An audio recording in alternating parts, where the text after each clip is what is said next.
TGT PGT की तैयारी करने वाले मेरे सभी प्रिय साथियों को मेरा प्यार भरा नमस्कार। और आज के वीडियो में हम लोग डिस्कस करेंगे जॉन मिल्टन को।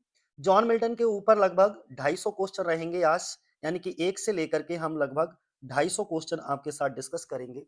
तो ये वीडियो आपके लिए बहुत ज़्यादा इंपॉर्टेंट होने वाली है और इस वीडियो के अंदर हमने सभी इंपॉर्टेंट क्वेश्चंस को ही रखा है। अच्छा, इस वीडियो को देखने के बाद में जॉन मिल्टन आपको समझ भी आने लगेंगे। विलियम बर्ड्सवर्थ हमने कंप्लीट करा दिया है आपका, उसमें से बायोग्राफी से रिलेटेड कुछ-कुछ एक आध वीडियो बनाने को रह गई है, तो वो भी मैं बहुत जल्दी ही बना दूँगा। तो चलो शुरुआत कर लेते हैं, लेकिन शुरुआत करने से पहले एक थोड़ा-सा निवेदन है आपसे। निवेदन ये है कि अगर ये वीडियो आपके लिए अच्छा लगे तो प्लीज़ एक कमेंट ज़रूर कर दिया करो। कमेंट को पढ़ कर के मुझे थोड़ी-सी पॉजिटिव एनर्जी मिलती है और फिर मुझे लगने लगता है कि नहीं, और मेहनत के साथ मुझे वीडियो बनानी चाहिए। और जिससे कि आपका एग्ज़ाम खत्म होते-होते, यानी कि 1 डेढ़ महीना जो भी बचा है, 2 महीना, इस पीरियड में मैं तुम्हारा टोटल सिलेबस जो है वो कवर कर दूँ। तो कुछ नहीं, हम आपके लिए जब इतना सारा मेहनत करते हैं, अपना यकीन मानिए कि समय बिल्कुल नहीं रहता है। पूरा दिन स्कूल में रहता हूँ, फिर यहाँ पर आकर के बहुत थका हुआ होता हूँ, लेकिन फिर भी खाना खाने के बाद परिवार में समय व्यतीत नहीं करता, लेकिन आप लोगों के लिए वीडियो बनाने के लिए बैठ जाता हूँ। यानी कि पहले पूरा पीडीएफ को टाइप कराना, इसके बाद में फिर उसको रिकॉर्ड करना। तो जब मैं आपके लिए इतनी सारी मेहनत कर सकता हूँ, तो आप छोटा-सा कमेंट तो कर ही सकते हो, ठीक है? चाहे वो पॉज़िटिव हो या नेगेटिव, जैसा भी आपको लगे इस वीडियो के बारे में, उस तरीके का कमेंट कर दिया करो। हाँ, पॉज़िटिव होगा तो तारीफ़ हर किसी को अपनी अच्छी लगती है, ठीक है? नेगेटिव होगा तो हम उस पर काम करेंगे कि अगली वीडियो में वो चीज़ें हम ना करें, ठीक है? तो चलो शुरुआत कर लेते हैं, ज़्यादा समय बर्बाद नहीं करेंगे क्योंकि आज तेज़ी से हम लोगों को बढ़ना है। 250 क्वेश्चन डिस्कस करना है आज। सबसे पहला अगर हम बात करते हैं, सबसे पहला क्वेश्चन देखो क्या है हमारा। मेन बात John Milton born, John Milton का जन्म कब हुआ था? तो जॉन मिल्टन का जन्म 9 दिसंबर 1608 को हुआ था, ठीक है? बी ऑप्शन हमारा क्या हो जाएगा? सही हो जाएगा। दूसरे नंबर का क्वेश्चन देखो, मेयरबाद John Milton born, John Milton का जन्म हुआ कहाँ था? तो ब्रैड स्ट्रीट चीपसाइट लंदन। ध्यान बनाए रखना, जॉन मिल्टन का जन्म कहाँ हुआ? Bread Street, Cheapside, London. तीसरा क्वेश्चन है हमारा, when did John Milton die? John Milton की मृत्यु कब हो गई थी? तो इनकी मृत्यु 8 नवंबर 1674 को इनकी क्या हो गई? मृत्यु हो गई। Who was Milton's father? John Milton के पिताजी का क्या नाम था? तो जॉन मिल्टन के पिताजी का नाम सीनियर जॉन मिल्टन आप कह सकते हो, ठीक है? क्या कह सकते हो? सीनियर जॉन मिल्टन आप बोल सकते हो। हिज फादर बाद जॉन मिल्टन एंड उनकी माता जो थी वो कौन थी? सारा जेफरी थी, ठीक है? अगला पांचवें नंबर का पॉइंट हमारा क्या है? What was the name of Milton's mother? Milton की माँ का क्या नाम था? तो सारा जेफरी, सी ऑप्शन हो जाएगा हमारा। अगला 6 नंबर का क्वेश्चन है, Milton studied at which school in London? बोला गया है कि मिल जॉन मिल्टन ने लंदन के किस स्कूल में पढ़ाई की? तो Saint Paul school, B option होगा हमारा। Milton enrolled at Saint Paul's school at the age of, बोला गया है कि जॉन मिल्टन ने सेंट पॉल स्कूल में किस आयु में प्रवेश लिया? यानी कि जब उन्होंने सेंट पॉल स्कूल में एडमिशन कराया था, तो उस समय इनकी उम्र क्या थी? तो ये कितने साल के थे? मात्र 12 साल की उम्र में इन्होंने सेंट पॉल स्कूल में एडमिशन लिया था। मिल्टन्स फर्स्ट कंपोजिशन वर, बोला गया है कि मिल्टन की पहली रचनाएं क्या थीं? कंपोजिशन का मतलब होता है रचनाएं, तो उनकी पहली रचनाएं टू साम्स, दो भजन थे। साम्स का मतलब होता है भजन। अगला 9 नंबर का क्वेश्चन है हमारा, at what age did Milton compose his first datable work? बोला गया है मिल्टन ने अपनी पहली डेटेबल वर्क जो है वो किस आयु में लिखी थी? तो सी ऑप्शन हो जाएगा 15 वर्ष की आयु में। अगला 10 नंबर का हमारा क्वेश्चन है देखो, बोला गया है in which year was Milton admitted to Cambridge? यानी कि मिल्टन ने कैम्ब्रिज में किस वर्ष प्रवेश मिला था? तो मिल्टन को कैम्ब्रिज में 1925 में इन्होंने एडमिशन लिया था। अगला 11 नंबर का क्वेश्चन हमारा है, why was Milton suspended from Cambridge in 1626? यानी 1626 में मिल्टन को कैम्ब्रिज से क्यों निलंबित किया गया, क्यों निकाल दिया गया था? एक्चुअली इन्होंने विलियम चैपल से क्या किया था? बहस की थी, तो आर्गुमेंट विद विलियम चैपल, इनसे विवाद हो गया था, तो इसकी वजह से इनको सस्पेंड कर दिया गया था कैम्ब्रिज यूनिवर्सिटी से 1626 में। अगला, who was Milton's new tutor after his return to Cambridge. बोला गया कैम्ब्रिज लौटने के बाद मिल्टन के नए शिक्षक कौन थे? तो नथानियल टोबी थे, यानी कि बी ऑप्शन हो जाएगा हमारा नथेनियल टोबी। अगला 13 नंबर का क्वेश्चन देखो क्या है। बोला गया है when did Milton compose on the morning of Christ nativity. On the morning of Christ nativity कविता कब लिखी गई? तो 1629 में इसको लिखा गया है। बी ऑप्शन हो जाएगा हमारा। 14 नंबर का क्वेश्चन है at what age did Milton compose on the morning of Christ nativity. यानी कि जब जॉन मिल्टन ने on the morning of Christ nativity कविता लिखी थी उस समय इनकी कितनी उम्र थी? तो मात्र 21 साल की उम्र में इन्होंने इसको लिखा था on the morning of Christ nativity. ठीक है, ध्यान बनाए रखना, 21 साल की उम्र में 1629 में इसको पब्लिश कराया था, क्रिसमस वाले दिन। अगला where was on the morning on the morning of Christ nativity composed. ये कहाँ कंपोज की गई? तो कैम्ब्रिज में। सी ऑप्शन हो जाएगा हमारा। 16 नंबर का क्वेश्चन है Milton first published poem was. Milton की पहली प्रकाशित कविता कौन सी थी? तो ऑन शेक्सपियर, जो कि 1630 में आई थी। मेन बाज ऑन शेक्सपियर पब्लिश्ड। ये पिछली साल बहुत विवादित क्वेश्चन रहा था। ठीक है, तो 1630 ही माना आयोग ने, तो हम लोग भी 1630 ही मानेंगे। अगला 18 नंबर का क्वेश्चन है on Shakespeare was included in. On Shakespeare इसके बाद किसमें इंक्लूड किया गया? तो second folio edition of Shakespeare, जो कि 1632 में आया था, उसमें भी इसको इंक्लूड किया गया। 18 नंबर का क्वेश्चन। इसके बाद 19 नंबर का देख लो। When did Milton receive his BA degree. Milton को बीए की डिग्री कब प्राप्त होती है? तो 26 मार्च 1629 को बीए की डिग्री इनको मिल जाती है। बी ऑप्शन हो जाएगा।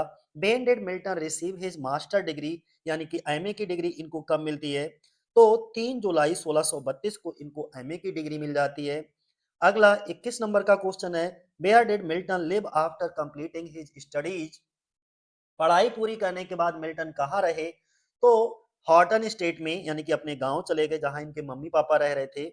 अगला 22 नंबर का क्वेश्चन मिल्टन फादर बाज, मिल्टन के पिता कौन थे? तो एक स्क्रिवेनर थे। ठीक है, स्क्राइबनर कौन होते हैं? एक स्क्राइबनर लेखन या कानूनी दस्तावेज बनाने वालों को बोलते हैं। तो मिल्टन के जो पिताजी थे उनका यही पेशा था, ध्यान बनाए रखना। 23 नंबर का क्वेश्चन देखो क्या है। Milton father was also interested in church music. बोला गया है कि मिल्टन के पिता को किसमें रुचि थी? तो चर्च के संगीत में भी इनकी काफी रुचि थी इनके पिताजी की। 24 नंबर का क्वेश्चन है हमारा भाई बाज Milton called lady of Christ. Milton को लेडी ऑफ क्राइस्ट क्यों कहा जाता है? एक्चुअली उनके फिजिकल अपीयरेंस को लेकर के उनको लेडी ऑफ क्राइस्ट कहा जाता है, क्योंकि उनका ओवल फेस था। अगला the period is the period known as the age of Milton. Age of Milton किस अवधि को कहा जाता है? कौन से पीरियड को बोला जाता है? तो 1625 से लेकर के 1660 तक की अवधि। स्टार्टिंग के 25 जो क्वेश्चन थे, एमसीक्यूज थे, वो इनकी अर्ली लाइफ से रिलेटेड थे। लेकिन अब हम लोग डिस्कस करेंगे जॉन मिल्टन की मिडिल लाइफ से रिलेटेड जो भी एमसीक्यूज बनेंगे हम उनको डिस्कस कर लेंगे। तो पहला एमसीक्यूज है हमारा the mask arcades and commerce were performed in. बोला गया आर्केड्स और कॉमर्स ये दोनों क्या है? हमारे मास्क हैं। तो इनको कब परफॉर्म किया गया आपको ये बताना है। तो जो आर्केड्स था वो परफॉर्म किया गया 1632 में, और जो कॉमर्स आया है वो 1634 में आया है। तो बी ऑप्शन हमारा क्या हो जाएगा? सही हो जाएगा। अगला दूसरे नंबर का क्वेश्चन है commerce mainly promotes the virtue of. Commerce मुख्यतः किस गुणों को बढ़ावा देता है? किन कौन सी क्वालिटीज को प्रमोट करता है? तो संयम और पवित्रता को, यानी कि टेम्परेंस एंड चेस्टिटी। टेम्परेंस क्या होता है? संयम के लिए बोलते हैं। ठीक है, और चेस्टिटी क्या होती है? हमारी पवित्रता होती है। अगला तीसरा नंबर। अगला when did Milton's mother die. Milton की माताजी की मृत्यु कब हुई थी? तो अप्रैल 1637 में। अप्रैल 1637 में इनकी माताजी की मृत्यु हो जाती है। अगला क्वेश्चन है where was Milton's mother buried. Milton की माताजी को कहाँ दफनाया गया था? तो सी हॉटन में ही। अगला Lycidas was written in the memory of. Lycidas किसकी याद में लिखा गया है? तो ये किसकी याद में लिखी गई? एक पास्टोरल एलेजी है। सी ऑप्शन हो जाएगा Edward King. Lycidas is a. Lycidas क्या है? तो ये एक पास्टोरल इलेजी है। अगला, when did Milton write Lycidas, Milton ने लेसिडस को कब लिखा? तो लिखने की डेट क्या है? 1637 है, लेकिन ये पब्लिश कब हुई थी? 1638 में। तो आपसे ज्यादातर रिटन डेट ही पूछी जाती है एग्जाम में। अगला क्वेश्चन है, Milton began his European tour in, बोला गया है कि मिल्टन ने अपना यूरोपीय दौरा कब शुरू किया था?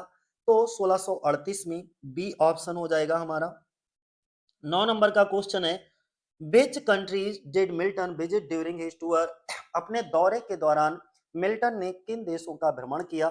तो कुल 3 देशों का भ्रमण किया था, जिसमें फ्रांस, स्विट्जरलैंड और इटली। तो बी ऑप्शन हमारा क्या हो जाएगा? सही हो जाएगा। अगला क्वेश्चन है, why did Milton return to England in 1639, Milton 1639 में इंग्लैंड क्यों वापस आ गए? एक्चुअली मिल्टन 1639 में जो है इंग्लैंड इसलिए वापस आ गए क्योंकि वहां पर गृह युद्ध की जो है अफवाह फैल गई थी, तो सिविल वार रूमर्स के कारण। सी ऑप्शन हो जाएगा। अगला 11 नंबर का क्वेश्चन है, एपिटा एपिटाफियम एपिटाफियम डेमोनिस किसके लिए लिखा गया था? तो जो एपिटाफियम डेमोनिस था, ये इनके बहुत अच्छे दोस्त थे जिनका नाम था चार्ल्स ड्यूडटी, ठीक है, उनके लिए लिखा गया था। सी ऑप्शन हो जाएगा, एपिटाफियम डेमोनिस। एपिटाफियम डेमोनिस इज आ, ये क्या है? तो जब इन्होंने अपने दोस्त के लिए लिखा, चार्ल्स ड्यूडिटी के लिए लिखा था, तो ये भी क्या है? एक शोकगीत है, एक इलेजी है। बी ऑप्शन हो जाएगा हमारा। When did Milton marry Mary Powell, तो यहाँ पे देखो, ये मैरी का मतलब है शादी करना, और ये नाम है जिससे इन्होंने शादी की थी, मैरी पॉवेल। बोला गया है कि मिल्टन ने मैरी पॉवेल से कब विवाह किया था? तो 1642 में। कौन सा? बी ऑप्शन हमारा हो जाएगा। अगला, how old was Milton at the time of his marriage, जब मिल्टन की शादी हुई थी तो उस समय मिल्टन की उम्र कितनी थी? 34 साल की उम्र थी, और इन्होंने ठीक अपने से आधी उम्र की लड़की से शादी की थी, मैरी पॉवेल से, ठीक है। तो ध्यान बनाए रखना, विवाह के समय मिल्टन की आयु कितनी थी? 34 साल। अगला, how many children did Milton have with Mary Powell, Mary Powell से मिल्टन के कितने बच्चे थे? तो 3 पुत्रियां थी और 1 पुत्र, ठीक है। सी ऑप्शन हो जाएगा, 3 डॉटर्स एंड 1 सन। 16 नंबर का क्वेश्चन क्या है, which pamphlet did Milton write in 1643 about divorce, बोला गया है 1643 में तलाक पर, डाइवोर्स पर मिल्टन ने कौन सा पम्पलेट लिखा? तो doctrine and discipline of divorce लिखा था। तो सी ऑप्शन हो जाएगा हमारा। अगला 17 नंबर का क्वेश्चन है, Milton earned the nickname Milton the divorcer because of, Milton को मिल्टन द डाइवोर्सर क्यों कहा गया? इसलिए कहा गया था क्योंकि उनके तलाक संबंधी लेखों के कारण इन्होंने तलाक पर बहुत सारे पंपलेट लिख डाले थे, और जिसकी वजह से मिल्टन द डाइवोर्सर इनका नाम पड़ गया था।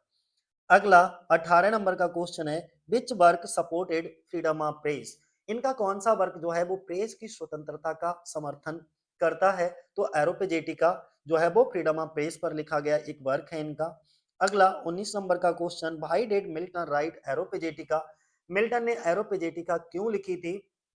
तो सेंसरशिप का विरोध करने के लिए इन्होंने लिखी थी, टू अपोज सेंसरशिप। 20 नंबर का क्वेश्चन है हमारा, when did Milton's father die, Milton के पिता की मृत्यु कब हुई? तो 1647 में इनके पिता की मृत्यु हो गई। देखो, मम्मी की मृत्यु के 10 साल बाद अप्रैल 1637 में मम्मी की मृत्यु होती है इनके, और इनके पिता की मृत्यु उसके 10 साल बाद 1647 में हो जाती है, ठीक है ना। अगला, बेन बाज king Charles first executed, 21 number पे बोला गया है किंग चार्ल्स प्रथम को कब फांसी दी गई थी? तो 30 जनवरी 1649 को। कौन सा? सी ऑप्शन हो जाएगा हमारा, मिल्टन सपोर्टेड। तो मिल्टन किसको सपोर्ट करते थे? तो Milton removal of the king, जब किंग चार्ल्स फर्स्ट को फांसी दी गई तो मिल्टन ने इस बात का समर्थन किया, राजा को हटाने का समर्थन किया था, ठीक है। तो 22 का कौन सा? सी ऑप्शन हमारा सही हो जाएगा, मिल्टन ने इस बात को सपोर्ट किया। 23 नंबर का क्वेश्चन है, which work defended the execution of Charles first, बोला गया है चार्ल्स प्रथम के एग्जीक्यूशन यानी कि जो उसको फांसी दी गई थी उसके समर्थन वाला वर्क इनका कौन सा था? तो उसके समर्थन में लिखा गया इनका वर्क था the tenure of kings and magistrate. C option हो जाएगा हमारा। मिल्टन वाज अपॉइंटेड एज, और इसके बाद मिल्टन को किस पद पर नियुक्त किया गया था? तो विदेशी भाषाओं के सचिव के रूप में इनको सेक्रेटरी होता है, सचिव फॉर फॉरेन टंग्स, यानी कि जो विदेशी भाषाओं के सचिव बनाए जाते हैं, इस पद पर इनको क्या किया गया था? नियुक्त किया गया था। किसको? मिल्टन को। अगला 25 नंबर का क्वेश्चन है हमारा, where did Milton receive logging?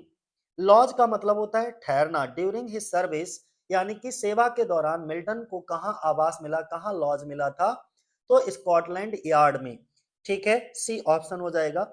एक एक चीज ध्यान से समझना, हो सकता है आपके लिए इसमें कुछ नए क्वेश्चंस भी मिले और ये भी हो सकता है आपके सब पढ़े हुए हों, लेकिन रिवीजन के पर्पज से ये वीडियो बनाया जा रहा है लास्ट मोमेंट में, तो इसलिए आप लोग इसे चाहो तो 2x पे या फास्ट फॉरवर्ड करके आप इसे देख सकते हो।